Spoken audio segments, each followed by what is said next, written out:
म प्रेममा बाँधिनेहरूमा पर्दिन। मलाई प्रेमीको खुसी ज्यादा महत्त्वपूर्ण छ। मलाई प्रेमिका हुनुको हद थाहा छ। म तर्किँदा तिमीलाई गाह्रो हुन्छ भने, म झर्किँदा तिमी सहन सक्दैनौ भने, जाऊ तिमी जहाँ तिमीले सहन सक्ने व्यवहारहरू पाउनेछौ। तिमीले मलाई चिनेको नै छैनौ। मेरो रूपमा मरेको तिमीलाई हेक्का नै छैन म भित्री रूपमा कति खुक्रिएकी छु भनेर। समय सँगसँगै तिमीले मलाई जान्दै गर्दा घृणाको बिउहरू पनि उब्जिँदै जानेछन्। फूल जस्तै देखिएकी म तिम्रो नजरमा। म भित्र रहेका काँडाहरूले घोच्न थालेपछि तिमी आत्तिँदै जानेछौ। मेरो प्रेमको नशाले तिमीलाई गलाउनेछ। साँच्चै मेरो प्रेमले तिमीलाई कायर बनाउनेछ।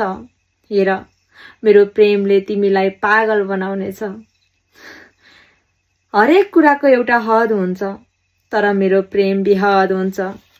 तिमीले सम्हाल्न सक्ने छैनौ मलाई। तिमीलाई मेरो चकचकदेखि दिक्क लाग्नेछ। मेरो बगबगदेखि तिमी झर्को मान्नेछौ। मेरो भइसकेपछि मेरो मात्र हुनुपर्नेछ। अलिकति पनि अरूको भयो भने म नै रहने छैन। त्यसैले अहिले नै भन्छु, मेरो प्रेमले तिमीलाई पोल्यो भने तिमी जाऊ मलाई खरानी बनाएर।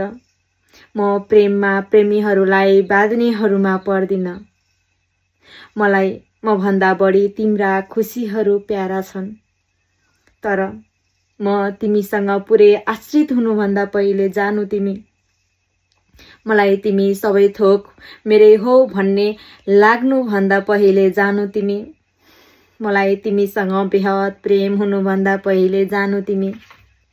मेरो शरीर छुनुभन्दा पहिले जानु तिमी। म तिम्रो प्रेममा डुबेर म नै नरहनुभन्दा पहिले जानु तिमी। म प्रेममा प्रेमीहरूलाई बाँध्नेहरूमा पर्दिन।